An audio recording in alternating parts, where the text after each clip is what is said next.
Bom dia, turma. A aula de hoje será sobre a tabela periódica, conceitos, organização e estrutura da tabela. Antes da gente falar especificamente da tabela, a gente precisa aprender o conceito de elemento químico e principalmente do número atômico, que a gente vai ver que vai ser importante para entender a organização da tabela periódica, né? Então, a gente lembra, vocês viram os modelos atômicos, né? Então, nós temos no núcleo do átomo prótons e nêutrons, e orbitando ao redor desse núcleo na eletrosfera, nós temos os elétrons, né? Prótons, carga positiva, nêutrons, carga nula, e elétrons, carga negativa. O que é importante é que quando a gente faz as ligações químicas, quando os elementos interagem uns com os outros ou entre si, o que acontece ali é uma modificação somente da eletrosfera, porque os elétrons é que têm a mobilidade. Quando a gente fez exercícios de eletrização de corpos, a gente vê exatamente isso, que o que tem mobilidade num átomo são os elétrons, que é através deles que eles conseguem migrar de um polo para o outro, migrar de um elemento para o outro. Então, eu posso ter excesso ou falta de elétrons. Os prótons, eles não são modificados, nem os nêutrons, eles estão lá no núcleo. Porém, existe uma forma de você alterar o núcleo atômico. Eles são reações muito mais difíceis, tá? E esse núcleo ele só pode ser alterado por fenômenos nucleares ou radioativos. É o que acontece na geração da energia nuclear, nas bombas atômicas. E essa parte de alteração do núcleo do átomo, a gente vai falar mais à frente, quando for falado dos efeitos nucleares e radioativos, tá? Por enquanto, vocês precisam saber que isso é uma matéria à parte da química, tá? Mas que, de maneira geral, o núcleo do átomo não é modificado. O que a gente consegue modificar, sim, a eletrosfera através das ligações químicas, tá? Então, o núcleo do átomo, a estrutura é modificada por fenômenos nucleares ou radioativos. Durante as reações químicas, o núcleo do átomo permanece inalterado, né, que é o que eu tenho falado, e a união de dois ou mais átomos ocorre por meio da modificação da eletrosfera, pela migração aí de elétrons. O número de prótons, que a gente vai representar por P com sinalzinho de mais, né, o prótons positivo, ele é que vai determinar as propriedades químicas de um átomo, tá? Então, o que é a definição de elemento químico? Elemento químico é um conjunto de todos os átomos que possuem o mesmo número de prótons, tá? Uma coisa importante, nenhum átomo, nenhum elemento químico diferente possui o mesmo número de prótons no seu estado fundamental. Então, o hidrogênio possui uma quantidade de prótons, o carbono outra quantidade de prótons, tá? Eu nunca vou ter um hidrogênio e um carbono com a mesma quantidade de prótons no seu estado fundamental. Essa quantidade de prótons é que é característica do elemento químico. Tudo bem? Então, o que seria esse número atômico? A gente vai chamar esse número de prótons de número atômico, e a representação dele é uma Z em letra maiúscula, tá? Então, cada elemento químico vai possuir um nome, um símbolo, né, representante daquele elemento, e o seu número atômico característico.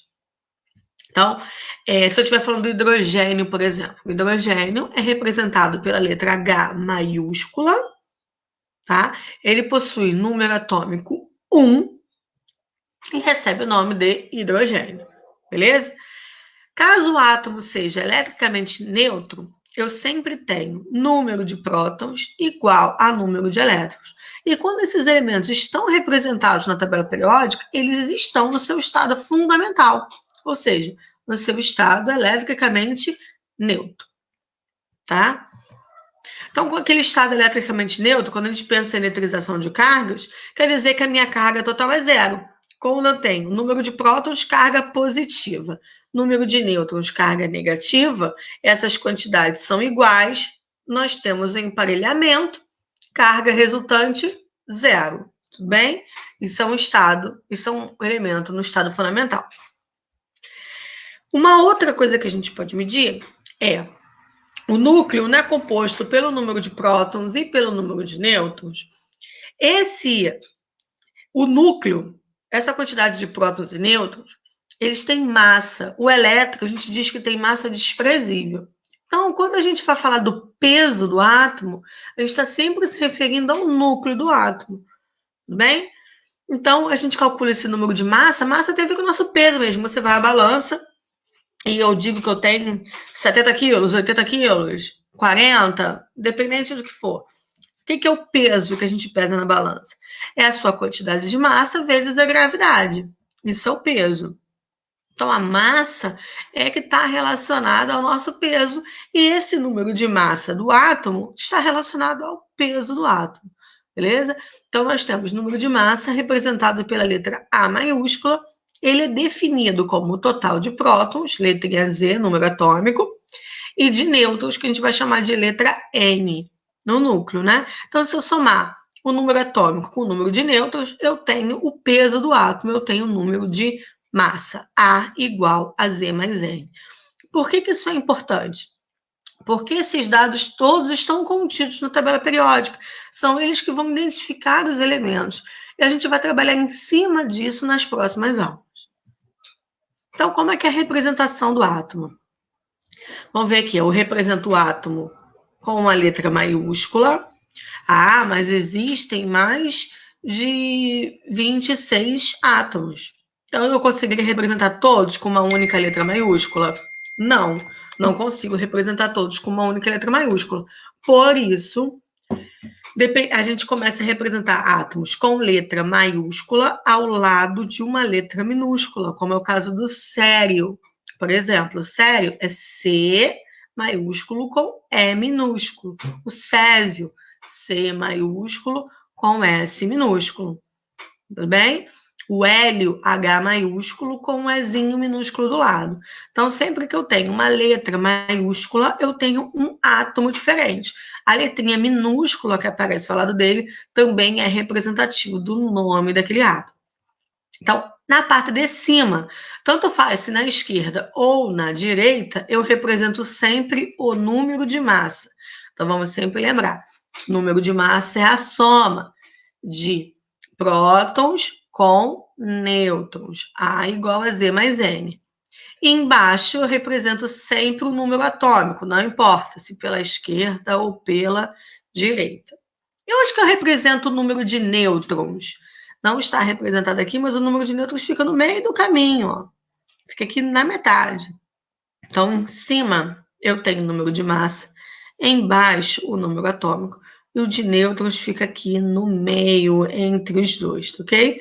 Então, tem um exemplo aqui do S, que é um símbolo químico, e S representa enxofre. Então, o nome desse símbolo, desse elemento químico, é o enxofre, representado pela letra S maiúscula. Em cima, eu tenho o número de massa dele, que é igual a 32. Embaixo, eu tenho o número atômico dele, que é igual a 16. Aí, vamos lá. Número atômico não é número de prótons? Se eu tenho 32 número de massa, eu tenho 32 prótons mais nêutrons. Eu consigo descobrir o número de nêutrons do enxofre. O que eu faço? Eu faço 32 menos 16. 32 menos 16 é igual a 16. Logo, eu tenho 16 prótons e 16 nêutrons no enxofre. Tudo bem? E aí, se eu fosse escrever, eu escreveria aqui no meio do caminho o número 16. Outra coisa que é importante ressaltar. Se o número atômico é 16, ou seja, se o número de prótons é 16, quer dizer que ele também tem 16 elétrons. Ué, mas por que ele vai ter 16 elétrons?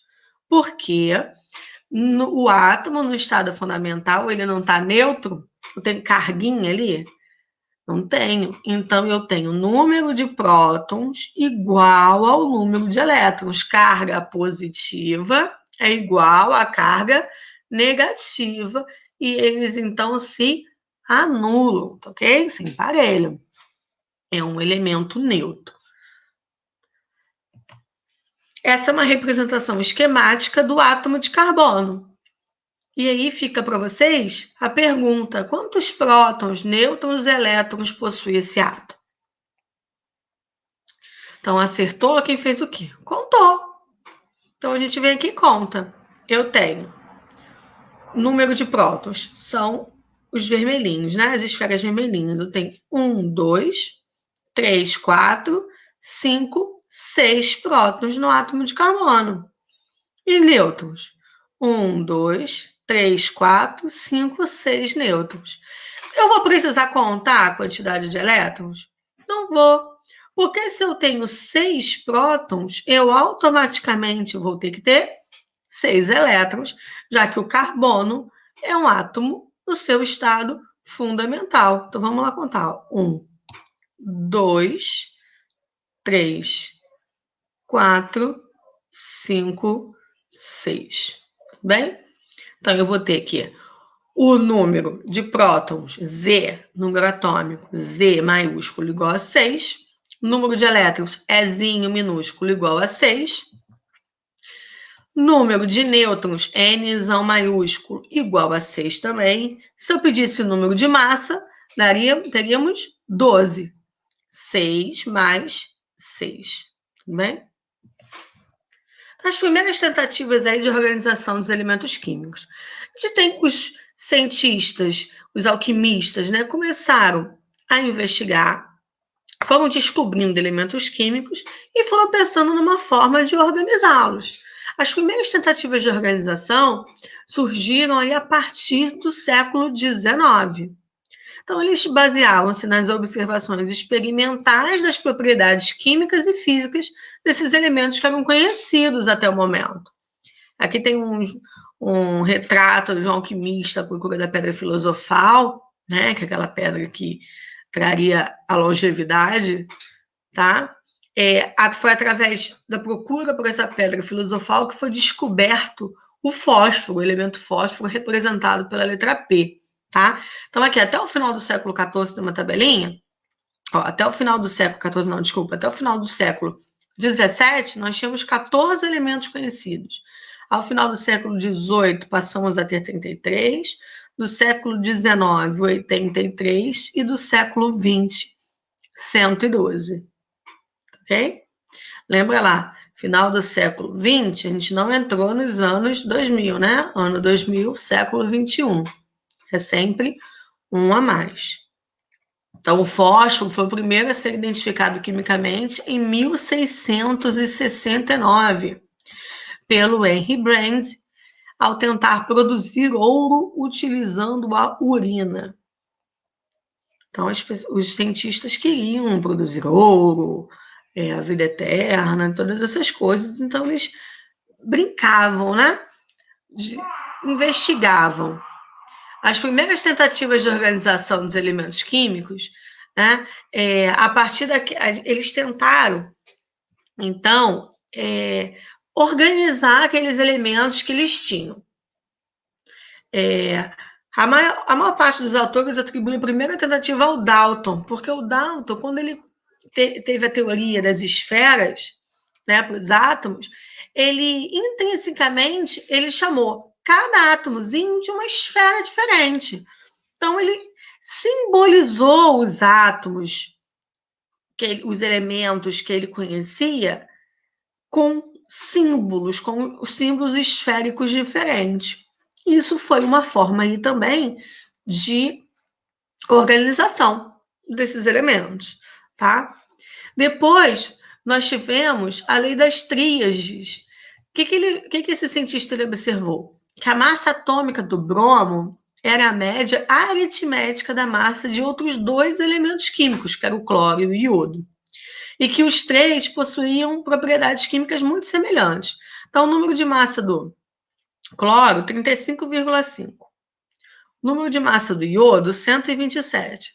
Se eu fizesse 35,5 mais 127 dividisse por 2, média aritmética, eu obteria 81,25, que é próximo do bromo. E aí vamos testar isso com outros átomos que estão em sequência. Se eu tiver lítio e potássio, lítio tem massa atômica 7, potássio 39, quando eu somar e dividir por 2, eu obtenho exatamente a massa do sódio. Então, eles possuem propriedades químicas semelhantes e dá para se fazer uma média aritmética para obter esse elemento intermediário. Então, existe aí alguma forma de organização, tá? Depois, foi a vez dos parafusos telúricos, de Alexandre de Champorto. Os nomes são difíceis de falar, tá?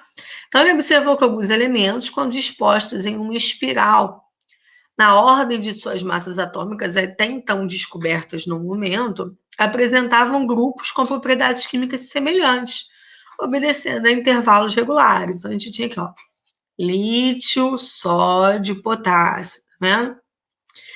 Então, isso a gente está falando na linha vertical, ó. Uma organização vertical. E é nessa organização vertical que a gente tem lá a lei das tríades das médias aritméticas, tá? Depois surgiu a lei das oitavas de Alexander. Ele observou que quando eu disponho 8 elementos em sequência, quando eu disponho os elementos em sequências de 8, né, oitavas em sequências de 8, sempre na ordem crescente da massa atômica, o primeiro elemento ele vai possuir propriedades semelhantes às do oitavo elemento, como se fossem notas musicais, tá? Então, dó, ré, mi, fá, sol, lá, si. 2, 4, 6, 7. Quando eu pegar o oitavo já é igual lá do primeiro. Então, ele foi descobrindo, foi montando. Lítio, berílio, bromo, carbono, nitrogênio, oxigênio, fósforo. Depois, sódio, magnésio, alumínio, silício, fósforo, enxofre, cloro. Aí, quando ele vai botar o oitavo, ele já colocaria aqui embaixo. Aí vem lítio, sódio e potássio, que seria o próximo elemento aqui embaixo.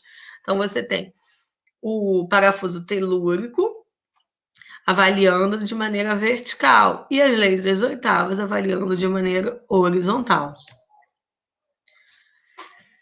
Quando a gente vai falar agora da classificação periódica de Dmitri Ivanovich Mendeleev, ele é que foi o precursor da tabela periódica da forma que a gente tem hoje, tá? Então, em 1869, quando ele tinha 35 anos somente, ele conseguiu finalizar seus estudos sobre os elementos químicos e ele criou, então, a primeira tabela periódica aceita. Porque até então, as tabelas periódicas, cada um formava de uma maneira, ele captou um pouco das ideias dos anteriores e formou a primeira tabela periódica aceita. Então, nela, ele organizou os 63 elementos que eram conhecidos até o ano de 1869, cada um com seu símbolo, com a sua massa atômica e as propriedades. Ele foi o primeiro, então, a juntar todas essas informações e formar uma tabela periódica. Então, essa era a tabela periódica na época. Tá? Esses espaços em brancos aqui, ele conseguiu dividir em grupos, mas ele não sabia quais eram esses elementos. Lembra lá que a gente tinha as médias aritméticas, tá? Ele foi pegando todas essas informações. Então, quando todos os elementos são dispostos em ordem crescente de massa atômica, a tabela resultante exibe propriedades periódicas e permite observar os vários tipos de relações químicas. A gente vai falar sobre essas relações químicas depois, afinidade eletrônica, raio atômico, enfim. Depois a gente vai estudar sobre essas propriedades químicas, tá? E aí, essa foi a primeira forma. Ele já conseguiu dividir em grupos, dividiu em série e dispôs os elementos. Tinha alguns elementos desconhecidos, outros que ele não conseguiu acrescentar na tabela, porque tinham propriedades um pouco diferentes e deixou separado. Outros que ele sabia que existiriam pelos elementos que estavam, mas que ainda não eram descobertos ainda naquele tempo. Então, foi uma primeira tentativa. Depois, em 1913, o físico inglês Henry Moseley, ele mediu a frequência das linhas espectrais de raio-x de 40 elementos. E aí, a partir dos resultados encontrados, propôs a caracterização dos elementos pelo número atômico. Aí, ele melhorou a tabela periódica lá do Mendeleev, ok? Mas até hoje a gente diz que a tabela periódica foi originada pelo Mendeleev, tá? Então a gente chama de tabela de Mendeleev até hoje. E essa é a tabela periódica atual que nós temos. Então, essa tabela periódica, então, eu vou falar aqui sobre ela, que está uma figurinha mais ou menos no seu esquema, que a gente está vendo que a gente tem aqui uns períodos, os elementos químicos fora da tabela periódica. Eu vou falar sobre isso aqui nos próximos slides. Então, a tabela periódica atual, ela é um modelo, né, que vai agrupar aí os elementos químicos conhecidos e suas propriedades. Conhecidos naturais, elementos químicos naturais, os elementos químicos artificiais, tá? Nós temos elementos químicos produzidos em laboratório hoje. Então, eles são organizados, isso que é importante, em ordem crescente de número atômico. Essa ideia se manteve e é a principal ideia da tabela periódica. Então, eu organizo em ordem crescente do número de prótons, no número atômico. A tabela periódica hoje possui 118 elementos químicos, 92 naturais e 26 artificiais, tá? Então, cada elemento químico lá, cada quadradinho da tabela, cada quadradinho nessa tabela, ok? Ele vai representar ali um elemento químico e ele vai estar representado, vai estar mostrado, né? Simbolizado pela letra, pelo símbolo, pela letra daquele elemento, pelo seu número atômico. Geralmente vem o nomezinho embaixo, outras informações como o número de massa, mas a mais básica tem o símbolo do elemento, o nome do elemento e o seu número atômico. Então, novamente, aqui nós temos, se a gente for pegar aqui qualquer um, eu tenho o SR, por exemplo, aqui de amarelinho. Vou pegar aqui o amarelinho, que é a segunda coluna, na 1, 2, 3, 4, na quinta linha. Então, SR. O que é o símbolo SR? Esse elemento é o estrôncio, possui o número atômico. O número atômico, o númerozinho fica em cima. Então, tá aqui, ó. O número atômico fica aqui em cima. Nesse caso, o número atômico é 38. E o número de massa, que é o peso, que é aquele que relaciona o número atômico, né? O número de prótons, mais o número de nêutrons, fica aqui embaixo do nome do elemento. Então, nesse caso, nós temos em torno de 87, se não me engano, 87 de número de massa, tudo bem? Então, pegamos como exemplos aqui o SR estrôncio, tá vendo aquilo que eu falei, ó? Eu represento por uma letra maiúscula e uma letra minúscula. Se eu estiver falando de um composto, duas letras maiúsculas, eu estou falando de dois elementos químicos diferentes. O mesmo elemento químico, ele é representado por uma letra maiúscula e uma minúscula. Então, a organização da tabela, ela é feita por período. O que são os períodos? Os períodos são as linhas horizontais, tá vendo aqui, ó? Linhas horizontais numeradas. Então, eu tenho do primeiro ao sétimo período da tabela periódica, ok? Cada período representa uma camada eletrônica. A gente vai ver o que são as camadas eletrônicas. Já as camadas eletrônicas lá do Bohr, ele representou a eletrosfera em 7 camadas. K, L, M, N, O, P e Q. Tá? 7 camadas eletrônicas. K a mais próxima do núcleo, Q a mais distante. Em cada camada, nós temos uma quantidade de elementos ali disponíveis, porque cada camada possui um número de elétrons máximo ao qual eu consigo alocar. Então, no primeiro período, nós temos 2 elementos. Por quê? Eu só tenho 2 elétrons. Na primeira camada, a camada K, só posso colocar no máximo 2 elétrons. Então, eu só tenho 2 elementos. Que elementos são esses? O elemento com 1 elétron e o elemento com 2 elétrons. 2 elementos no máximo. Lembrando que o número de elétrons é igual ao número de prótons. Então, você vai ver na tabela periódica representado o número de elétrons? Não. O que você vai ter representado na tabela periódica? O número de prótons, o número atômico. Logo, Aquele que vai estar no primeiro período são aqueles elementos que possuem números atômicos iguais a 1 e a 2. Quem é o número atômico igual a 1? Hidrogênio, está aqui em cima, 1zinho. E qual é o que é igual a 2? Lá no finalzinho, o hélio, que é um gás nobre. A gente vai falar sobre isso. Número atômico igual a 2. Tudo bem?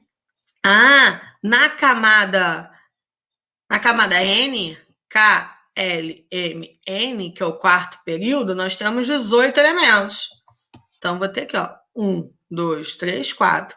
1, 2, 3, 4, 5, 6, 7, 8, 9, 10, 11, 12, 13, 14, 15, 16, 17, 18. 18 elementos enfileirados aqui no quarto período, que é a quarta camada.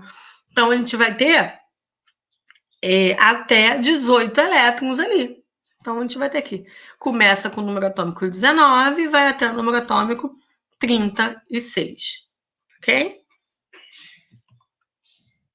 Então, tá aqui, ó. Os períodos correspondem ao número de camadas eletrônicas ou níveis energéticos de um elemento, aquilo que eu estava falando lá das camadas eletrônicas de Bohr, que vocês viram nos modelos atômicos.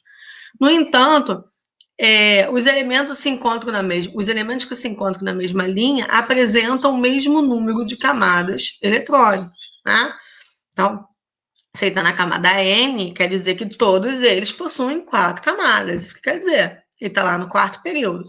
Se eu estou no quinto período, né? MnO, eu estou na camada O, quinto período da tabela periódica. Isso quer dizer que eu tenho 5 camadas, tudo bem? Então, é isso que quer dizer. Os períodos representam o número de camadas, então, todos os elementos daquele período possuem a mesma quantidade de camadas eletrônicas. Outra forma, então a gente avaliou horizontalmente, agora a gente vai avaliar verticalmente, tá? Que nem um joguinho de batalha naval. Eu tenho a avaliação horizontal e a avaliação vertical. A avaliação vertical a gente chama de famílias ou grupos. Então, essas colunas verticais, eu coloco sempre os elementos com o número de máximo de elétrons na camada mais externa, que a gente chama de camada de valência. Então, aquela última camada, a camada mais externa do átomo, é a camada de valência dele. Beleza? Então, eu vou avaliar aquela camada. Quantos elétrons tem naquela camada? E aquela camada mais externa dele tem 1 elétron. Então, ele vai estar lá na primeira família. Então, lembra que quando eu tinha aqui todos esses elementos aqui, desta camada do K, que é a quarta camada, tá vendo? A quarta camada. Tá vendo que é a quarta camada, que foi aquela que eu peguei também, tá? Quarta camada. Todas elas não possuem, todos esses elementos aqui não possuem 4 camadas. Como é que todos eles possuem a mesma quantidade de camada, mas o número atômico é diferente? Por quê? Nessa última camada, eu tenho quantidade de elétrons diferentes. Então, aqui eu tenho 1 elétron na última camada, aqui 2 elétrons na última camada, 3, 4, até o finalzinho. Ok? E aí, por isso que eu vou organizar dessa forma. Então, muitos elementos deste grupo estão relacionados de acordo com suas propriedades químicas. Então, eu vejo aqui, ó, a família 1, sempre falando dos elementos representativos. O que são os elementos representativos? A gente vai chamar de família A. Tá? Aqui, ó. São 18 grupos na tabela periódica, família A e família B. Os mais conhecidos são os elementos do grupo A, que são chamados de elementos representativos. Eles são mais fáceis de você ver também quantos elétrons nós temos na última camada. Então, na família 1A, nós temos família 1A, essa primeira família aqui, primeiro grupo. Nós temos os metais alcalinos. Depois, a família 2, esse cara de cá, nós temos os metais alcalinos terrosos. Vamos lá voltar para a tabela periódica aqui, ó. Metais alcalinos terrosos é o nome dessa tabela, desse grupo, dessa família. Depois, o elemento, o grupo A, ele vai lá para o outro lado da tabela periódica, tá? Esses elementos aqui são os metais de transição, são pertencentes ao grupo B. A gente vai falar sobre eles daqui a pouco. Então, o grupo A são as duas primeiras famílias e as 6 últimas famílias, beleza? Então, primeira família recebe o nome de metais alcalinos, segunda, metais alcalinos terrosos. Terceira família do grupo A é chamada de, vamos lá, família do boro. Aqui, ó, família do boro, terceira família. Depois, família do carbono. Aqui, ó, família do boro. Por que família do boro? Porque o boro é o primeiro elementozinho. Depois, família do carbono, que o carbono é o primeiro elemento. Família do nitrogênio, tá aqui, ó. Nitrogênio é o próximo elemento. Depois nós temos os calcogênios, que são os elementos pertencentes à família do oxigênio, aqui tá vendo? Esses caras são chamados de calcogênios. Depois nós temos os halogênios, que é essa família aqui, família 7. E nós temos, por final, a última família, que é a família dos gases nobres. Essa família dos gases nobres ela é legal, porque elas possuem 8 elétrons na última camada. Eles não precisam reagir, a gente vai falar sobre a regra do octeto mais para frente, mas eles são gases que não reagem formando novas substâncias, tá?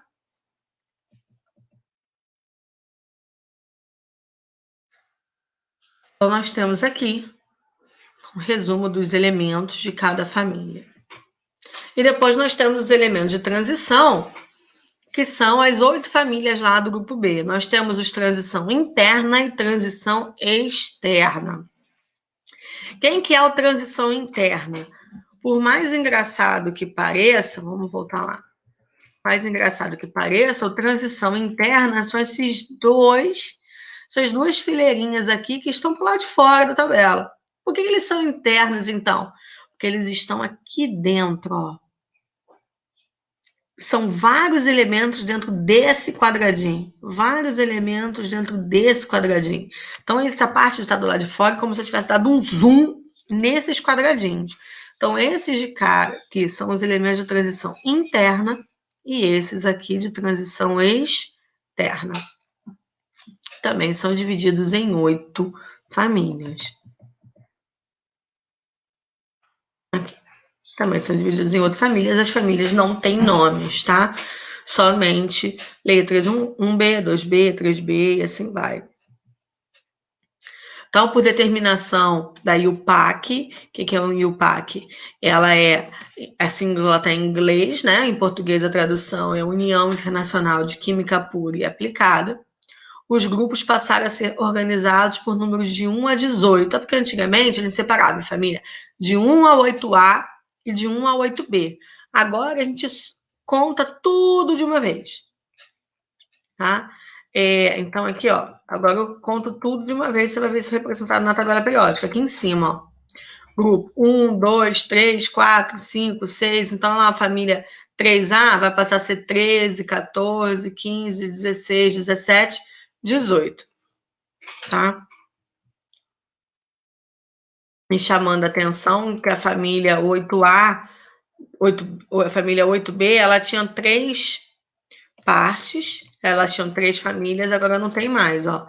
Uma diferença importante é que no novo sistema apresentado pela IUPAC, a família 8B vai corresponder aos grupos 8, 9 e 10, porque antes os grupos 8, 9 e 10, todos eles eram família 8B, por isso que não temos 16 e sim 18 grupos na tabela periódica, porque o grupo 8 dos metais de transição, eles tinham 3 colunas. Ele tinha 3 colunas e não uma, como é comum.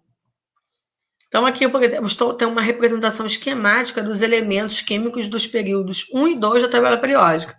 Então, tem aqui hidrogênio, seu núcleo com um eletrozinho, ó, um próton e um elétron. O hélio Segundo elemento do primeiro período.